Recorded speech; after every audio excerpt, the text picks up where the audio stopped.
नमस्कार. आकाशवाणी औरंगाबाद केंद्राच्या बातमीपत्रात मी राजश्री पोहेकर आपलं स्वागत करते. सुरुवातीला ठळक बातम्या. संसदेत महिलांचं प्रतिनिधित्व वाढण्यासाठी महिला आरक्षण लागू करणं आवश्यक, राष्ट्रपती प्रणव मुखर्जी. तुरीसह सर्व डाळींच्या साठवणूक मर्यादेत तिप्पट वाढ करण्याचा राज्य मंत्रिमंडळाचा निर्णय. ज्येष्ठ विचारवंत डॉ. कृष्णा किरवले यांची काल कोल्हापुरात हत्या. आणि स्वच्छ भारत अभियान पूर्णपणे यशस्वी करावं, प्रधान सचिव राजेश कुमार यांचं आवाहन. आता सविस्तर बातम्या. संसदेत महिलांचं प्रतिनिधित्व वाढण्यासाठी महिला आरक्षण लागू करणं आवश्यक असल्याचं राष्ट्रपती प्रणव मुखर्जी यांनी म्हटलं आहे. ते काल चेन्नईत वुमन्स इंडियन असोसिएशनच्या शताब्दी समारोहाचं उद्घाटन केल्यावर बोलत होते. जगभरातल्या संसदांमध्ये महिलांचं प्रमाण 22.8% असताना भारतात मात्र हे प्रमाण फक्त 11.3% असल्याचं ते म्हणाले. महिलांचा सन्मान हीच सभ्य समाजाची प्राथमिक ओळख आहे, मात्र त्यापासून अजून फार दूर असल्याचं राष्ट्रपती यावेळी म्हणाले. राज्यात यंदा तुरीची वाढती आवक लक्षात घेता तुरीसह सर्व डाळींच्या घाऊक आणि किरकोळ व्यापाऱ्यांसाठीच्या साठवणूक मर्यादेत तिप्पट वाढ करण्याचा निर्णय राज्य मंत्रिमंडळानं घेतला आहे. काल मुंबईत झालेल्या बैठकीनंतर अन्न आणि नागरी पुरवठा मंत्री गिरीश बापट यांनी याबाबत माहिती देताना या निर्णयामुळे तुरीचे दर स्थिर होण्याबरोबरच डाळींची खरेदी वाढण्यास मदत होणार असल्याचं सांगितलं. दरम्यान नाफेडनं जास्तीची 1 लाख टन तूर आणि 75,000 टन हरभरा खरेदी करण्याची तयारी दाखवली आहे. मुख्यमंत्री देवेंद्र फडणवीस यांनी याबाबत केंद्र सरकारकडे पाठपुरावा केला होता. धान्य साठवणुकीसाठी राज्य सहकारी आदिवासी विकास महामंडळामार्फत सार्वजनिक तसंच खासगी सहभागातून भाडेतत्वावर गोदामे उपलब्ध करून घेण्यास काल झालेल्या बैठकीत मंजुरी देण्यात आली. केंद्र शासनाच्या शिकाऊ उमेदवारी अधिनियमात सुधारणा करण्यासाठीच्या प्रारूप विधेयकाच्या मसुद्यालाही काल मंत्रिमंडळानं मान्यता दिली.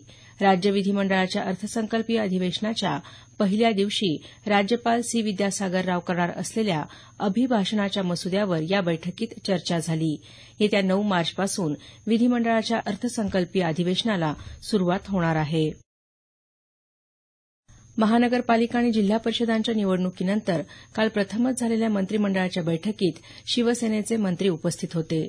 राज्य सरकारच्या कारभारात पारदर्शकता येण्यासाठी मंत्रिमंडळ बैठकीत विरोधी पक्षनेते, लोकायुक्त तसंच पत्रकारांना उपस्थित राहता यावं अशी मागणी शिवसेनेच्या मंत्र्यांनी केली आहे.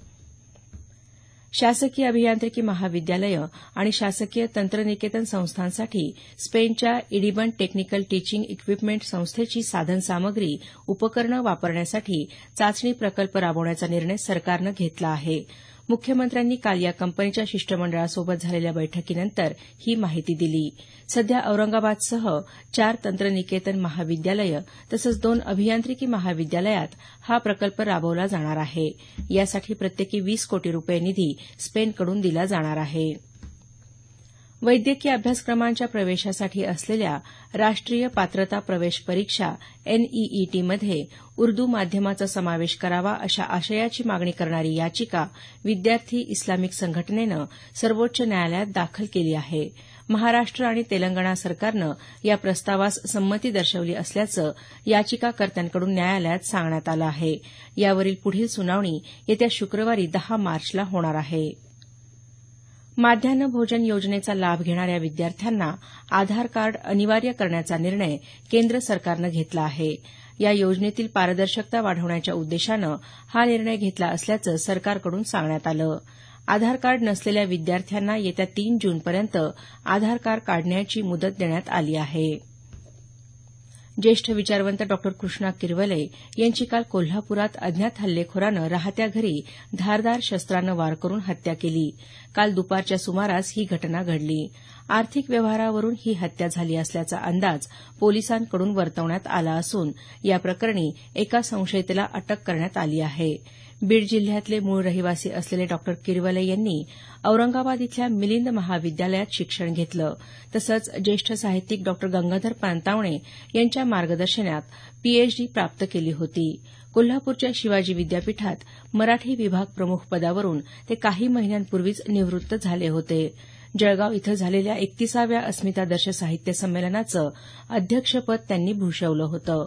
दलित चळवळ आणि साहित्य, समग्र लेखक बाबूराव बागुल ही त्यांची पुस्तकं प्रसिद्ध आहेत. दलित आणि ग्रामीण शब्दकोश निर्मितीत त्यांचं मोलाचं योगदान होतं. हे प्रादेशिक बातमीपत्र आकाशवाणीच्या औरंगाबाद केंद्रावरून प्रसारित केलं जात आहे. आमचं हे बातमीपत्र newsonair.com या संकेतस्थळावरही उपलब्ध आहे. स्वच्छ भारत अभियान पूर्णपणे यशस्वी करावं असं आवाहन राज्याचे प्रधान सचिव राजेश कुमार यांनी केलं आहे. काल औरंगाबाद विभागीय आयुक्त कार्यालयात झालेल्या बैठकीत ते बोलत होते. विभागात परतूर, जाफराबाद, देवणी, खुलताबाद हे तालुके उघड्यावर शौचापासून मुक्त झाल्याबद्दल राजेश कुमार यांनी अभिनंदन केलं. जळकोट, उदगीर, शिरूर, अनंतपाळ, लोहारा, अर्धापूर, मंठा या तालुक्यांमध्ये होत असलेल्या कामांबद्दल समाधान व्यक्त केलं. तर केज, आष्टी, पाटोदा, कळंब, देगलूर, परांडा, लोहा, किनवट, कंधार या तालुक्यांमध्ये सर्वांनी पुढाकार घेऊन जोमानं काम करण्याची गरज व्यक्त केली. खुलताबाद तालुक्यात खिरडी इथं राजेश कुमार यांच्या उपस्थितीत 2 शोषखड्ड्यातलं सोनखत काढण्याचं प्रात्यक्षिकही काल घेण्यात आलं. या वर्षअखेरपर्यंत मराठवाड्यातल्या एकूण 1200 किलोमीटर लांबीच्या रस्त्यांची कामं पूर्ण करण्यात येणार असल्याचं सार्वजनिक बांधकाम विभागाचे मुख्य अभियंता मुकुंद सुरकुटवार यांनी सांगितलं. ते काल औरंगाबाद इथं पत्रकार परिषदेत बोलत होते. यासाठी येत्या आर्थिक वर्षात 516 कोटी 27 लाख रुपये तरतूद करण्यात आली असल्याची माहिती त्यांनी दिली. मराठवाड्यातल्या पुलांच्या दुरुस्तीचं काम 31 मेपर्यंत पूर्ण करणार असल्याचंही त्यांनी यावेळी सांगितलं. महाराष्ट्र वक्फ मंडळाच्या प्रभारी मुख्य कार्यकारी अधिकारी नसीमा बानो पटेल यांना नाशिक जिल्ह्यातल्या जमीन घोटाळा प्रकरणी निलंबित करण्यात आलं आहे. फेब्रुवारी 2016 मध्ये झालेल्या या प्रकरणी प्राथमिक तपासणीत दोषी ठरल्यामुळे ही कारवाई करण्यात आली. छत्रपती शिवाजी महाराजांच्या यशाचं रहस्य त्यांच्या व्यवस्थापन कौशल्यात असून आज देशाला त्याची गरज असल्याचं व्यवस्थापन तज्ज्ञ आणि शिवचरित्रकार डॉ नामदेवराव जाधव यांनी म्हटलं आहे. औरंगाबाद इथं आयोजित फुले शाहू आंबेडकर व्याख्यानमालेचं तिसरं पुष्प काल जाधव यांनी गुंफलं त्यावेळी ते बोलत होते. कौशल्य असेल तर शिक्षणाची गरज नसते असं सांगत शिवाजी महाराजांनी 8 प्रकारची कौशल्ये वयाच्या 12व्या वर्षी आत्मसात केली आणि सर्व प्रकारचे धोके पत्करून त्यांनी स्वराज्य उभारलं असं जाधव पुढं म्हणाले. केंद्र शासनाच्या श्यामाप्रसाद मुखर्जी रुर्बन योजनेमध्ये समाविष्ट जालना जिल्ह्याच्या परतूर तालुक्यामधल्या 16 गावांमध्ये विविध विकासकामं करण्यासाठी सविस्तर अहवाल तातडीनं सादर करण्याचे निर्देश पालकमंत्री बबनराव लोणीकर यांनी दिले आहेत. या योजनेसंदर्भात जालना इथं आयोजित आढावा बैठकीत ते काल बोलत होते. ग्रामीण आणि शहरी भागातल्या विकासाचा असमतोल दूर करणं हे या योजनेचं उद्दिष्ट आहे. अंगणवाडी कर्मचाऱ्यांकरिता प्रधानमंत्री सुरक्षा विमा योजना लागू करण्यासाठी अर्थमंत्र्यांकडे प्रस्ताव सादर केला असल्याची माहिती महिला आणि बालविकास मंत्री पंकजा मुंडे यांनी दिली आहे. या योजनेअंतर्गत अपघाती मृत्यू झाल्यास 2 लाख रुपये आणि अपघात झाल्यास 1 लाख रुपये मदत मिळणार आहे.